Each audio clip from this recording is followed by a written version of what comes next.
প্রথম কথা হচ্ছে রাজনীতিতে আসার কোনো উদ্দেশ্য, ইচ্ছা কোনোটাই আমার কখনোই ছিল না। আর কিন্তু যদিও আমি একটি রাজনৈতিক পরিমণ্ডলে বেড়ে উঠেছি, বাবার রাজনীতির সবকিছু দেখেছি, শুনেছি। মানুষের সাথে যোগাযোগও ছিল। কিন্তু আমার নিজস্ব একটি প্রফেশন ছিল। আইনজীবী হিসেবে সেটাই স্বাচ্ছন্দ্য বোধ করতাম। তবে সমস্যাটা হয়ে গেল যখন বাবা চলে গেলেন। আব্বার মৃত্যুর পরে ২০১৬ সালে একটি ভ্যাকুয়াম তৈরি হয়ে গেল আমাদের এলাকাতে রাজনীতিতে এবং ভ্যাকুয়ামের সাথে, সাথে বেশ কিছু প্রবলেমস শুরু হয়ে গেল। তো সেই জায়গাটা থেকে বলতে পারেন যে মহৎ উদ্দেশ্য বলতে এটাই যে জনগণকে তাদের অধিকারটুকু বুঝিয়ে দেওয়ার জন্য, তারা যে প্রবলেমগুলো ফেস করছিলেন সেগুলো সমাধান করার জন্য যখন একটু, একটু করে এগিয়ে আসলাম তখন দেখলাম যে আসলে তারা আস্থাটা অর্জন করছে আমার প্রতি। জনগণের কাছ থেকে কাজগুলো করতে, করতে যখন আমরা দলীয়ভাবে কানেক্টেড হওয়ার চেষ্টা করলাম, সেন্ট্রালে কানেক্টেড হওয়ার চেষ্টা করলাম, তখন দেখলাম যে দল এবং সেন্ট্রালও আমার প্রতি বেশ কাজ করিয়ে নিয়ে আস্থা পাচ্ছেন। তো এভাবে আস্তে, আস্তে যখন দেখলাম যে আস্থার জায়গাটা তৈরি হচ্ছে তখন মনে হলো যে ঠিক আছে হয়তো কাজটা করা যায়। বলতে গেলে বাবার জায়গাটাকে, বাবার আদর্শকে, বিএনপির রাজনৈতিক আদর্শকে ধরে রাখার জন্যই আমার রাজনীতিতে আসা। আসলে এমপি হিসেবে শপথ নেয়া এবং মন্ত্রী হিসেবে শপথ নেওয়ার মধ্যে খুব বেশি সময়ের পার্থক্য ছিল না। ২-৩ ঘন্টার পার্থক্য ছিল। তো শপথ যখন নিচ্ছিলাম আমার আসলে এখানে আসার পথটা খুব বেশি মসৃণ ছিল না। অনেক স্ট্রাগল আমাকে ফেস করতে হয়েছে। নির্বাচনের স্ট্রাগল ছিল। তারপরে সবকিছু মিলিয়ে যখন এমপি শপথটা নিচ্ছিলাম, অবশ্যই ভালো লাগা কাজ করছিল। সেই সাথে একটা জিনিস নিজেকে বুঝিয়েছি যে, "it's my responsibility towards the country" যে যেহেতু এই পর্যন্ত এসেছি, আমার জীবনের শেষ দিন পর্যন্ত যেন আমি একজন রাজনীতিবিদ হিসেবে, একজন দেশপ্রেমিক হিসেবে বিদায় নিতে পারি। সেই রেসপনসিবিলিটির জায়গাটা আমার ভেতরে খুব নাড়া দিচ্ছিল। এবং অবভিয়াসলি আমি সবার আগে ফোনটা আমার মাকে করেছি। বাবাকে করতে পারিনি। বাবা চলে গেছেন বহু আগেই। মাকে জানিয়ে তারপরে আমি শপথ নিতে গেছি এবং যখন আমি মন্ত্রণালয়ের দায়িত্বের শপথ নেওয়ার জন্য যখন কলটা পেলাম, তখন আমি আমার সবার আগে আমার মাকে কল করেছি, এরপর আমার হাসব্যান্ডকে কল করেছি। তো অনুভূতিটা আসলে এটা ভাষায় প্রকাশ করা যায় না। একটা অন্যরকম অনুভূতি ছিল। গর্বের অনুভূতি ছিল, ভালো লাগার অনুভূতি ছিল। সেই সাথে একটি দায়িত্ববোধের অনুভূতি ছিল যে আল্লাহ তাআলা আমাকে যোগ্য মনে করলেন যে এরকম একটি দায়িত্বে আমি বসতে পারি এবং কাজ করতে পারি। আপনারা জানেন যে আইনজীবীদের কাজ কিন্তু ১২ ঘন্টার কাজ এট লিস্ট। সো একটা সময় যেটা হয়েছে যখন রাজনীতিতে একেবারেই অ্যাক্টিভ হয়ে গেলাম, তখন কিন্তু আমার রাজনীতি, আমার আইন পেশা এবং আমার পরিবার এই ৩ টের সাথে আমাকে সমন্বয় করতে হয়েছে। তো এখন এই রাষ্ট্রীয় দায়িত্ব পাওয়ার পরে তো আমাকে আইন পেশাটা একটু ছাড়তেই হয়েছে। ওখানে তো আমি আর কাজ করতে পারছি না। সমন্বয়টা করতে হয়, একটু কষ্ট তো হচ্ছেই। বাট আমি মনে করি যে এর আগের সমন্বয়ের জায়গা থেকে এই সমন্বয়টা আমার জন্য একটু সহজ হবে। আমার একটি মেয়ে, আ আ আমি একজন মাও অবশ্যই। তো সেই জায়গা থেকে সবকিছু গুছিয়ে করতে গেলে কিছুটা চেক অ্যান্ড ব্যালেন্স আনতে হয়। তো সেটা আমি করে আসছি দীর্ঘদিন যাবৎ। আশা করছি যে নতুন করে নতুন রাষ্ট্রীয় দায়িত্ব পাওয়ার পরে সেই সমন্বয়টা করতে আমাকে খুব বেশি বেগ পেতে হবে না। এই মুহূর্তে আমার তো যে দুটো মন্ত্রণালয় আপনারা জানেন যে টোটালটাই হচ্ছে একেবারে প্রান্তিক জনগোষ্ঠী কানেক্টেড। সমাজ কল্যাণ মন্ত্রণালয় এবং মহিলা এবং শিশু বিষয়ক মন্ত্রণালয়। এই মুহূর্তে আমাদের যে নির্বাচনী ম্যানিফেস্টো যেটা ছিল সেখানে মোস্ট ইম্পোর্টেন্ট এজেন্ডা যেটা ছিল সেটা হচ্ছে ফ্যামিলি কার্ড। সেটা আমার সমাজ কল্যাণ মন্ত্রণালয়ে কাজ চলছে এটা নিয়ে। আপনারা জানেন যে ১০ তারিখে এটার শুভ উদ্বোধন হবে ইনশাআল্লাহ। আমাদের মাননীয় প্রধানমন্ত্রী উদ্বোধন করবেন করাল বস্তি থেকে। একই সাথে ১৪ টি ইউনিটে একইভাবে এই উদ্বোধন পরিচালিত হবে। তো এটা সবথেকে রাষ্ট্রীয় গুরুত্বপূর্ণ কাজ বলে আমি মনে করছি। দ্বিতীয়ত আমাদের মহিলা এবং শিশু বিষয়ক মন্ত্রণালয়ে যে কাজগুলো আছে, আ এই মুহূর্তে আমাদের সামনে আছে নারী দিবস আছে ৮ তারিখে। সেই বিষয়ে আমাদের বেশ কিছু কাজ চলছে। মহিলা এবং শিশু বিষয়ক মন্ত্রণালয়ে অর্গানোগ্রাম নিয়ে আমাদের কিছু কাজ করতে হবে, যেখানে কাজগুলো খুব বেশি স্পেসিফিক না। তো আমি যেটা চেষ্টা করব যে দুটো মন্ত্রণালয়ে যেখানে ল্যাকিংস গুলো আছে সেগুলোকে আগে একটু ইররেগুলারিটিস যেগুলো আছে সেগুলোকে রেগুলারাইজেশন করা। তারপরে আমি সেক্টর ওয়াইজ কাজগুলোতে হাত দিয়ে এগুলোকে কিভাবে আপগ্রেড করা যায় সেই বিষয়ে কাজ করব। এটা হচ্ছে সামগ্রিকভাবে একটা আইডিয়া। আর দপ্তর ওয়াইজ যে কাজগুলো আছে সেগুলো তো আমি তো একটু, একটু করে বুঝে নিয়ে সেগুলোকে কিভাবে আরো অনেক বেশি আপগ্রেড করা যায়।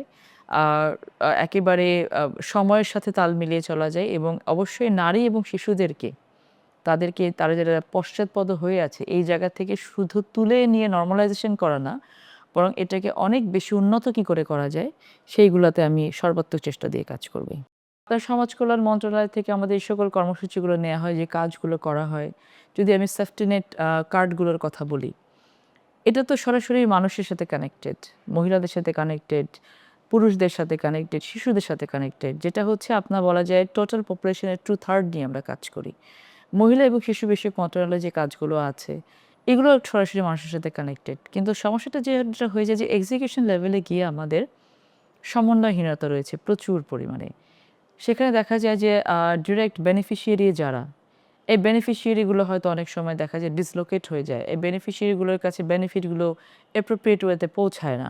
সো ওই যেটা বললাম যে ইরেগুলারিটিস গুলোকে আমার অ্যাড্রেস করা, সেগুলোকে রেগুলারাইজেশন করা। সো অনিয়ম চলেছে বহু বছর ধরে। এই অনিয়মগুলোকে নিয়মে পরিবর্তন করে নিয়ে এসে সেই নিয়মটাকে স্ট্রেংথেন করা এবং সাস্টেইনেবল করাটা কিন্তু হচ্ছে অনেক বড় চ্যালেঞ্জের কাজ, যেটা ওভারনাইট কোনোভাবেই সম্ভব না। But we are trying hour level best. এটা আমি এখনো বলেছি যে আমি আসলে ওই যে ট্রায়াল অ্যান্ড এরর থাকে না? আমি এখনো আপনার অ্যাড্রেসিং এর পর্যায়ে আছি। বোঝার চেষ্টা করছি যে আসলে সমন্বয়হীনতা কোন, কোন জায়গাতে আছে। এটা যখনই আমি আইডেন্টিফিকেশন হয়ে যাবে, বেসিক্যালি আমরা অফিসে বসার সাথে, সাথে আমার হাতে যে দুটো মেইন প্রজেক্ট চলে এসেছে, একটি হচ্ছে আমাদের ফ্যামিলি কার্ড, যেটা নিয়ে আমরা অত্যন্ত ব্যস্ত আছি এখন। এটাকে আমাদের এজেন্ডা ওয়াইজ অ্যাপ্রোপ্রিয়েটলি G2P, মানে বেনিফিশিয়ারির কাছে পৌঁছে দেয়া, একেবারে দুর্নীতির বাইরে গিয়ে, স্বজনপ্রীতির বাইরে গিয়ে, যেহেতু এটা খুব একেবারে ইউনিভার্সাল একটা প্রজেক্ট, টার্গেট ওয়াইজ না, সেহেতু এটা আমাদের সুযোগ সুবিধা আছে যে ম্যানিপুলেশন এখানে থাকবে না। তারপরে আমরা অ্যাপ্রোপ্রিয়েটলি কীভাবে করতে পারি, সেটা অনেক বড় চ্যালেঞ্জ জন্য আমরা অন্যান্য জায়গাগুলোতে এখন হাত দিতে কম পারছি। 10 তারিখে আমাদের হয়তো ইনোগ্রেশনটা, লঞ্চিংটা হয়ে যাওয়ার পরে আমরা কিছুটা স্পেস পাবো। তখন আমরা এই প্রজেক্টেরও এররগুলো কি থাকতে পারে, কোন ওয়েতে না গেলে ভালো হয়, কোন ওয়েতে গেলে ভালো হয়, সেটা আমরা বুঝতে পারবো। সো একইভাবে কিন্তু বাকি সেক্টরগুলোতে আমরা সেভাবে কিন্তু কাজ শুরু করব, যে খুঁজে, খুঁজে বের করা যে অনিয়মগুলো কি ছিল। সো অনিয়মগুলো বের করার কাজগুলো ইতিমধ্যে আমরা শুরু করেছি। আমাদের মন্ত্রণালয়গুলোতে বিশেষ করে মহিলা শিশু বিষয়কে বাজেট অ্যালোকেশন অনেকটাই কম, সমাজ কল্যাণের সেরকম। এটা যেমন একটা দিক আছে, দ্বিতীয়ত হচ্ছে যেটা অ্যালোকেশন আছে, সেটারও দেখা গেছে যে অনেক সময় প্রপারলি এটা ইউটিলাইজেশন হয়নি। তো ওই জায়গাগুলোতে আমাদের নজর থাকবে অবশ্যই। যদি ফ্যামিলি কার্ডের কথা বলেন আপনারা, যে এই মুহূর্তে বাজেট অ্যালোকেশন আমরা কি করে করছি, সেখানে এখন যেহেতু আমাদের এটা নতুন প্রজেক্ট, আমাদের থোক বরাদ্দ থেকে এটাকে ইউটিলাইজ করতে হচ্ছে, অ্যারেঞ্জ করতে হচ্ছে, এবং পরবর্তীতে যেহেতু এটা অনগোয়িং প্রসেস, একেবারে গ্র্যাজুয়ালি এটা হচ্ছে হতদরিদ্র, দরিদ্র, নিম্নবিত্ত, মধ্যবিত্ত, উচ্চবিত্ত পর্যায়ে সকল পর্যায়ের মহিলারা এটাকে পাবেন, এটা সুবিধা পাবেন। সেহেতু আমাদের একটা বিগ বাজেট লাগবে এখানে। সেটা আমরা নেক্সট যে অর্থ বছর আছে, সে অর্থ বছরের বাজেট অ্যালোকেশনে আমরা এই বিষয়গুলো নিয়ে এসে সেখান থেকে মেইনলি আমরা এই কাজটা করব। আসন ভিত্তিক যে আমার ব্যক্তিগত ম্যানিফেস্টোগুলো ছিল আমার নির্বাচন আসন কেন্দ্রিক, সেটা কিন্তু অনেকাংশে আমাদের এটা সমন্বয় করা হয়েছে। দলীয় ম্যানিফেস্টোর সাথে আমার ব্যক্তিগত ম্যানিফেস্টোটা, দলীয় আমার আঞ্চলিক যে ম্যানিফেস্টোটা আছে। তো সেক্ষেত্রে সমন্বয়টা আমি এভাবে করছি যে, যেমন ধরেন এই যে ফ্যামিলি কার্ডটা, এই ফ্যামিলি কার্ডটার কি বিষয় কিন্তু আমার নিজস্ব ইস্তেহারের ভিতরে ছিল। সে সাথে আরেকটা ছিল যে বাকি যে কার্ডগুলো আছে, বয়স্ক ভাতা কার্ড, বিধবা ভাতা কার্ড, বৃদ্ধ ভাতা কার্ড আছে, তারপরে হচ্ছে আপনার আ আ আ গর্ভবতী ভাতা কার্ড আছে। এই কার্ডগুলোর কিন্তু ডিস্ট্রিবিউশন লেভেলে অনেক ধরনের অনিয়ম হয়েছে। যেমন ডিস্ট্রিবিউশনটা যেহেতু পলিটিক্যাল নেতৃবৃন্দের হাত দিয়ে হতো অথবা চেয়ারম্যানদের হাত দিয়ে হতো, সেখানে অনেক সময় দেখা গেছে আমাদের কাছে রিপোর্ট এসছে যে এই কার্ডগুলো ডিস্ট্রিবিউশনের ক্ষেত্রে বেনিফিশিয়ারির কাছ থেকে টাকা চাওয়া হতো। সেই জায়গাগুলোতে আমার একটি এজেন্ডা ছিল যে আমি এগুলো বন্ধ করার জন্য এই লেভেলে কাজ করব। যদি এ ধরনের কোনো কমপ্লেইন থাকে, সরাসরি যেন আমাকে জানানো হয় অথবা প্রতিনিধিকে জানানো হয়। এটা বন্ধ করে, এটা কিন্তু এক অর্থে এটা ক্রাইম। এটাকে অ্যাড্রেস করে এই কাজগুলো কি করে বন্ধ করা যায়, সেই ধরনের আমাদের প্রসেস আছে, প্রসিডিউর আছে, সেগুলো আমরা ফলো করব। সো সমন্বয়টা করছি আমরা যে আমার নির্বাচনী এলাকাতে রাস্তাঘাটের সমস্যা আছে। আমার নির্বাচনী এলাকাতে কর্মসংস্থানের অভাব আছে।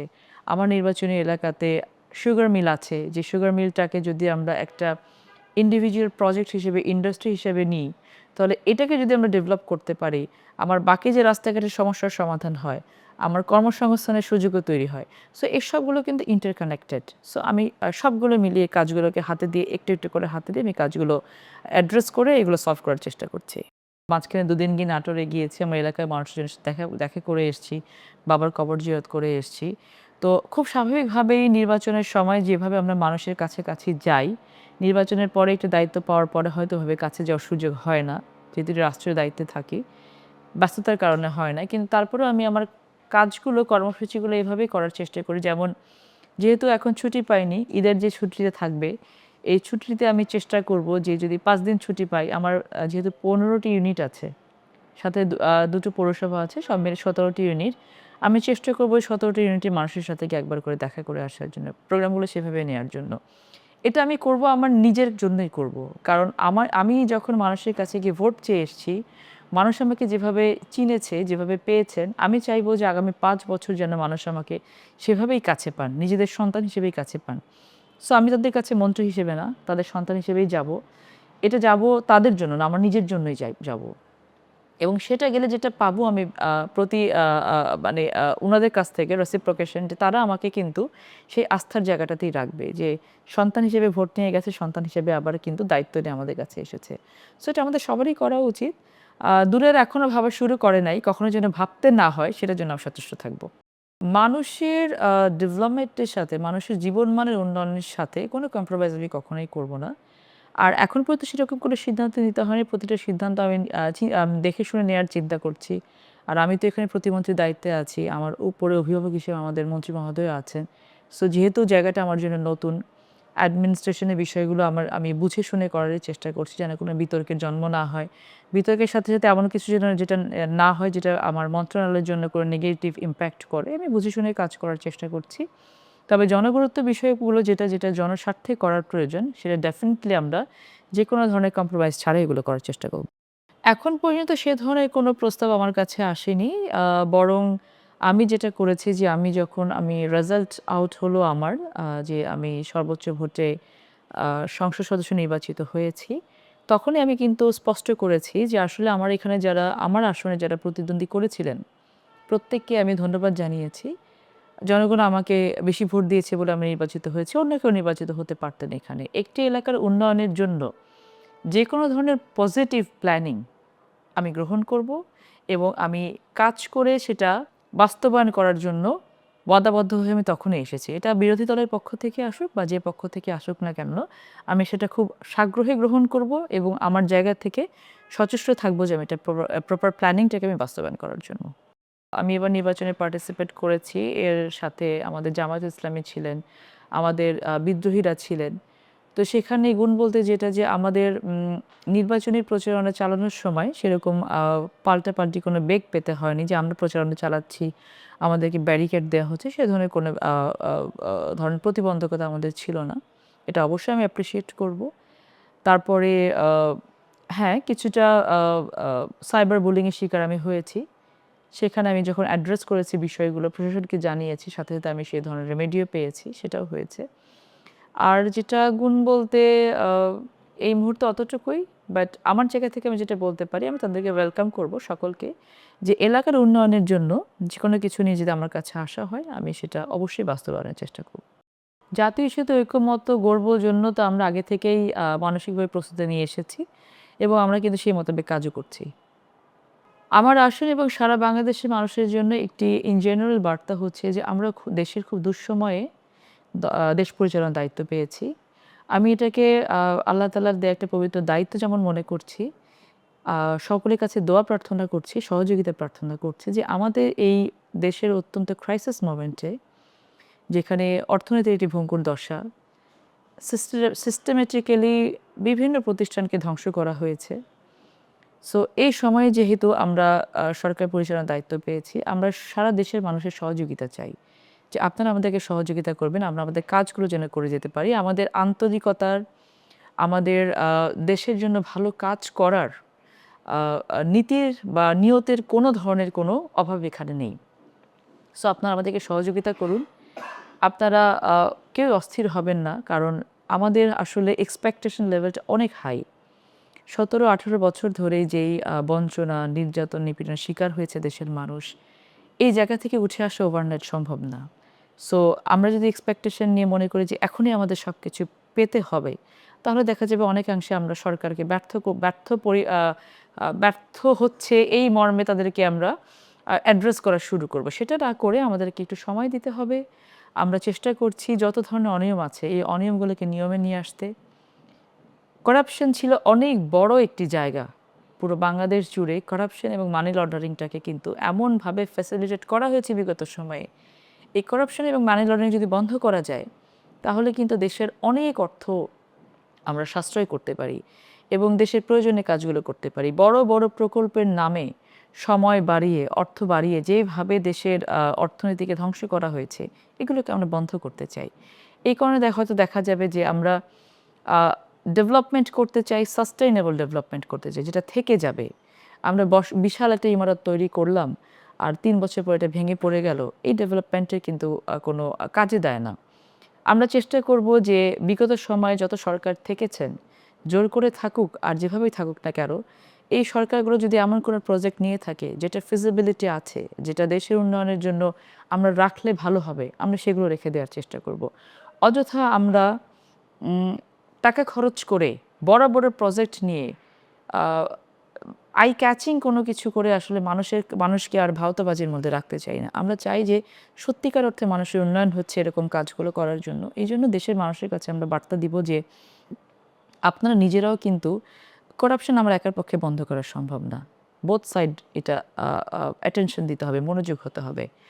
চাঁদাবাজি সব থেকে একটা বড় জায়গা জুড়ে ছিল বিভিন্ন সময়ে। এই জায়গাটাকে কিন্তু বন্ধ করতে হবে। সে জায়গাতে আমাদেরকে সচেষ্ট হতে হবে, সব লেভেলে সচেষ্ট হতে হবে। মানব সম্পদ গড়তে হবে আমাদেরকে এবং একটি বিষয় আমি সকলের সহযোগিতা চাই যে আমরা যদি দুর্নীতি বন্ধ করতে চাই, অনিয়ম বন্ধ করতে চাই, চাঁদাবাজি বন্ধ করতে চাই, এটা কিন্তু সরকারের একার পক্ষে সম্ভব না। আমাদেরকে সন্তানদেরকে যদি আমরা সম্পদ হিসেবে গড়ে তুলতে চাই, আমাদেরকে কিন্তু একেবারে ফ্যামিলি লেভেল থেকে কাজগুলো করতে হবে, পরিবার থেকে কাজগুলো করতে হবে। আমাদেরকে প্রশ্ন করতে হবে। যেমন ধরুন যদি আমি আমার সন্তানকে প্রশ্ন করতে শেখাই যে বাবা তুমি এত টাকা বেতন পাও, তাহলে তুমি এই গাড়িটা কিভাবে কিনছো, তাহলে কিন্তু দুর্নীতিটিকে অ্যাড্রেস করা যায়। আমাদের সন্তানদেরকে প্রশ্ন করতে বলতে হবে। এই জায়গাগুলো আমাদেরকে শেখাতে হবে, জানাতে হবে, প্রপার কাউন্সেলিংগুলো করতে হবে। সো আমার মনে হয় যে যদি আমরা জনগণের এন্ড থেকে যদি আমরা প্রপার সহযোগিতাটা পাই, রাষ্ট্র পরিচালনাটা আমাদের জন্য খুব বেশি কঠিন হবে না। আমাদের নিয়ত আছে, আমাদের ইচ্ছেটা আছে, আমাদের পরিশ্রম করার চেষ্টাটাও আছে। শুধু খালি আমাদেরকে একটু সময় দিতে হবে আমরা যেন অনিয়মগুলোকে নিয়মে পরিবর্তন করতে পারি। প্রশ্নটা আমি এটাই করব যে আপনারা যেই কথাগুলো মানুষকে বলে এসেছেন, আন্তরিকতার সাথে বলে ভোট নিয়ে এসেছেন মানুষের কাছ থেকে, মানুষের ম্যান্ডেট নিয়ে এখানে এসেছেন, আপনারা কি মনে করেন কিনা যে আপনারা সেটা আলটিমেটলি আগামী ৫টি বছর সেইভাবে কাজ করে আবার জনগণের কাছে ফিরে যেতে পারবেন কিনা? এই ধরনের প্রশ্ন হয়তো আমি তাকে করতাম। জনগণের কাছে ফিরতে হবে আমাদেরকে এবং অ্যাকাউন্টেবিলিটির জায়গাটা ছিল না বলে বিগত সময়গুলোতে ৫ই আগস্ট কিন্তু এসেছে বাংলাদেশে। সো বাংলাদেশের জনগণকে আর কোনোভাবেই সেই ট্রমার মধ্য দিয়ে আমরা যেতে দিতে পারি না। ওয়াদাবদ্ধ হয়ে এসেছি, সেই ওয়াদা নিয়ে আবার তাদের কাছে ফিরে যেতে চাই, আবার আসতে চাই। ইন ওয়ান সেন্টেন্স এটা বলা যে সকলের আন্তরিকতা ছিল। এটা একটি নির্বাচন তো আসলে একার পক্ষে করা সম্ভব নয়। প্রতিটা স্টেক আছে এখানে। নির্বাচন কমিশন আছে, সরকার আছে, প্রশাসন আছে, সেনাবাহিনী আছে, যারা প্রার্থী ছিলেন তারা আছে, ভোটার্স একটা বড় স্টেক, হ্যাঁ?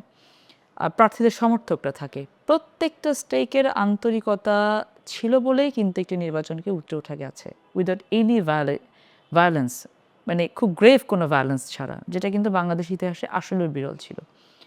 তো আন্তরিকতা থাকলে যে অনেক কাজ করা যায় এটাই হচ্ছে তার একটি প্রমাণ এবং আমি মনে করি যে ছোটোখাটো হয়তো কোনো অনিয়ম হওয়ার চেষ্টা হয়েছে, হয়তোবা হয়েছে, যেটা খুব বেশি সিগনিফিক্যান্ট কোনো কিছু না এবং এটা সকলের আন্তরিকতা ছিল জন্য এটা করা সম্ভব হয়েছে। আমার বাবা আমার সাথে ২৪ ঘন্টা থাকেন। মানে ছোটবেলা থেকে শুরু করে এই পর্যন্ত he was my best friend, he is my best friend still now. এটা এই কারণেই বলছি যে আমি কোন ড্রেসটা পরবো, কোনটা পরবো না, কতটুকু কথা বলা উচিত, কতটুকু বলা উচিত না, কখন খুব জোরে দৌড়াতে হয়, কখন থামতে হয়, সব কিছু আমার বাবার কাছ থেকে পাওয়া। তিনি যখন চলে গেছেন আমার মনে হচ্ছে আমার পায়ের নিচ থেকে মাটি চলে গেছে। এখন পর্যন্ত আমি কোনো সিদ্ধান্ত নেওয়ার সময় আমি চোখ বন্ধ করে চিন্তা করি যে তিনি এখানে থাকলে তিনি কি সিদ্ধান্তটা নিতেন বা তিনি এই জায়গাটায় থাকলে কিভাবে কথা বলতেন। আমার সাবকনশিয়াস মাইন্ডে সবসময় তিনি থাকেন। আ আমার আজকে এখানে বসা, এখানে আসা, আমি যখন সমাজ কল্যাণ প্রতিমন্ত্রীর দায়িত্বপ্রাপ্ত হলাম, আমি যখন অফিসে ১ম ঢুকলাম, আমাকে যখন বলা হলো যে, "দিস ইজ দ্য প্লেস যেখানে আপনার বাবা কাজ করেছেন।" আমি বোর্ডে যখন আমার বাবার নামটা দেখলাম, আমার তখন মনে হয়েছে যে আমার বাবা আমার জন্য এখানে অপেক্ষা করছিলেন। উনি আমাকে বলছেন যে, "তুমি এখানে আসবে আমি জানতাম এবং আমি তোমার জন্য অপেক্ষা করছিলাম।" আমার চেষ্টা থাকবে কি আমার বাবা একটি দলের হয়ে তিনি একটি প্রতীক নিয়ে নির্বাচিত হয়েছিলেন বারংবার। কিন্তু তিনি সর্বসাধারণের নেতা ছিলেন। আমার এলাকাতে আপনি গেলে হয়তো শুনবেন এবং জানবেন, যারা যেকোনো কারোর কাছ থেকে জিজ্ঞেস করলে জানবেন যে সবাই তার নামে কোনো খারাপ কথা কেউ বলতে পারে না। তার কাছে গেছে, বিমুখ হয়ে ফিরেছেন এমন কোনো মানুষ নেই। এবং প্রত্যেকটা মানুষের সাথে এখনো যখন যাই দেখা যায় তার একটি ব্যক্তিগত গল্প থাকে। যে আপনার বাবার সাথে আমার এই স্মৃতিটা আছে। এটা বিরল। আমার কাছে মনে হয়েছে আমি তাকে বলি হি ওয়াজ আ ম্যাজিশিয়ান। এটা সবার পক্ষে করা সম্ভব না। আমার বাবারা ৪ ভাই ছিলেন। আমরা অনেকগুলো ভাই-বোন, কাজিনস একসাথে বড় হয়েছি। তো উনি দেখা যেত যে সপ্তাহের বাজারটা উনি নিজে করতেন। আমরা কে কখন স্কুলে যাচ্ছি, কে কখন কলেজ থেকে ফিরছি এটাও তার নখদর্পণে ছিল। যেমন তিনি পরিবারকে সময় দিতেন, ঠিক একইভাবে তিনি মন্ত্রণালয়কে সময় দিতেন, একইভাবে এলাকার মানুষকে সময় দিতেন। যেটা আসলে খুব বিরল ছিল মানুষের জন্য। তো আমি চেষ্টা করছি সেই একই ধাঁচে নিজেকে ফেলার জন্য যে তার মতো করে যেন সবকিছু আমি করতে পারি। আ বলতেন শেষ সময়টা কান্না করতেন এবং বলতেন বিছানায় শুয়ে যে, "আমি আরেকটি বার যদি মন্ত্রী হতে পারতাম, তাহলে হয়তো আমি এই কাজগুলো শেষ করতে পারতাম।" যার মধ্যে আমার এলাকার বেশ কিছু উন্নয়নের কাজ আছে। আমাদের ওখানে উনি একটি স্টেডিয়াম করেছিলেন। স্টেডিয়ামটাকে উনি চালু করে রেখে যেতে পারেননি। রাস্তাঘাটের উন্নয়ন করতে পারেননি। অসংখ্য মানুষকে উনি চাকরি দিয়েছিলেন। আরো কিছু পরিবার ছিল যেখানে উনি চাকরি দিয়ে যেতে পারেননি। তারপরে আমাদের ওখানে ফায়ার ব্রিগেড করেছেন, ফাংশনাল করতে পারেননি। আমাদের সুগার মিলটাকে উনি ভালো একটি পর্যায়ে নিতে পারেননি। সময় পরিক্রমায় আরো অনেক কিছু কাজ এসে সামনে দাঁড়িয়েছে যেগুলো করার প্রয়োজন আছে আমার এলাকার জন্য। তো আরেকটি কথা তিনি বলতেন যে আমাদের ঢাকা শহরে থাকার তেমন কোনো জায়গা ছিল না। জায়গা ছিল না মানে আ মন্ত্রী যখন থাকতেন বাবা তখন তো সরকারি বাড়িতে থাকতেন। এরপর যখন থাকতেন তখন ভাড়া বাসা খুঁজতে হতো আমাদের। তো যেহেতু আমরা একটি যৌথ ফ্যামিলি ছিলাম, প্রায় ২০-২৫ জন মানুষ একটি বাড়িতে থাকা। দেখা যেত যে অত বড় ভাড়া বাসা পাওয়া যেত না। পরবর্তীতে বনশ্রীতে বাবা একটি বাড়ি করেছিলেন। তো ওই একই বিল্ডিং এ সব চাচারা, চাচাতো ভাই-বোনরা মিলে আমরা থাকি। এখনো ওখানেই থাকি। তো আ শেষ সময় উনি মাঝে, মাঝে বলতেন যে, "এই বাসায় আমি আরেকবার পতাকা উঠাতে পারলে আমার যেন খুব ভালো লাগতো।" তো আল্লাহর অশেষ রহমতে আপনারা এখন এই বাসার সামনে গেলে সেই পতাকাটা দেখতে পারবেন। আমি মনে করি যে এটা তিনিই উঠিয়েছেন। তার ইচ্ছেটাই হয়তো পূরণ হয়েছে। আল্লাহ তাআলা তার অসমাপ্ত ইচ্ছাটা পূরণ করেছেন এবং তার হৃদয়ে যেই অসমাপ্ত কাজগুলো দেশের মানুষের জন্য ছিল, আমি মনে করি যে আল্লাহ তাআলা আমার হাত দিয়ে সেই কাজগুলো আবার পূরণ করবেন বলে আল্লাহ আমাকে এখানে নিয়ে এসেছেন। আপনারা খালি দোয়া করবেন আমার জন্য যে আমি যেন তার সম্মানটাকে সমুন্নত রাখতে পারি এবং আমাকে দেখে যেন মানুষ বলেন যে ফজলুর রহমান পটলের মেয়ে তার মতোই হয়েছেন। এতটুকু হলে আমার জীবনে আর কিচ্ছু চাওয়া থাকবে না ইনশাআল্লাহ।